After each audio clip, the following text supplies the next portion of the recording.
2nd and 5 for Ryan Tannehill. 3 yards away, Derrick Henry. That probably puts him at 2,000 yards. We'll see what the official scorer says.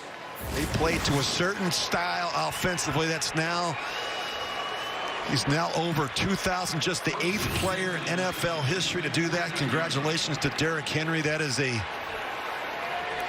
a season full of work. That's not easy. 372 carries to get it done. He's just a beast.